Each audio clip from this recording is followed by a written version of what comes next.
Assalamualaikum warahmatullahi wabarakatuh. Perkenalkan, nama saya Tasya Claudia Zubir. Saya mahasiswa dari Prodi Administrasi Publik. Saya ingin mempresentasikan tentang etika administrasi publik.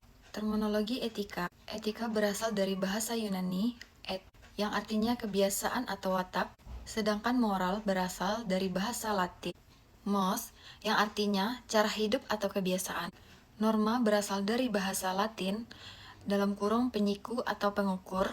Dalam bahasa Inggris, norma berarti aturan atau kaidah. Kaitan dengan perilaku manusia, norma digunakan sebagai pedoman atau haluan bagi perilaku yang seharusnya dan untuk menakar atau menilai perilaku yang dilakukan. Moral merujuk kepada tingkah laku yang bersifat spontan seperti rasa kasih, kemurahan hati, kebesaran jiwa, yang kesemuanya tidak terdapat dalam peraturan hukum. Sedangkan moralitas mempunyai makna yang lebih khusus sebagai bagian dari etika. Moralitas berfokus pada hukum dan prinsip abstrak dan bebas.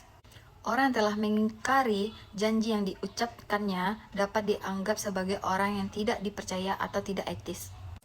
Tetapi bukan berarti tidak bermoral. Namun pelayanan publik yang diskriminasi tersebut tindakan tidak bermoral. Etika dalam administrasi publik. Etika administrasi negara merupakan salah satu wujud kontrol terhadap administrasi negara dalam melaksanakan apa yang menjadi tugas pokok, fungsi dan kewenangannya. Jika administrasi negara menginginkan sikap, tindakan dan perilakunya dikatakan baik, maka dalam menjalankan tugas pokok, fungsi, dan kewenangannya harus menyadarkan pada etika administrasi negara. Etika administrasi negara disampingkan digunakan sebagai pedoman, acuan, dan referensi administrasi negara dapat pula digunakan sebagai standar untuk menilai apakah sikap, perilaku, dan kebijakan dapat dikatakan baik atau buruk. Prinsip-prinsip etika pelayanan publik yang dikembangkan oleh institusi Josephson Amerika dapat digunakan sebagai rujukan atau referensi bagi para birokrasi publik dalam memberikan pelayanan, antara lain adalah sebagai berikut. 1. Jujur, dapat dipercaya, tidak berbohong, tidak menipu, mencuri, curang, dan berbelit-belit. 2. Integritas, prinsip, terhormat, tidak mengorbankan prinsip moral, dan tidak bermuka dua.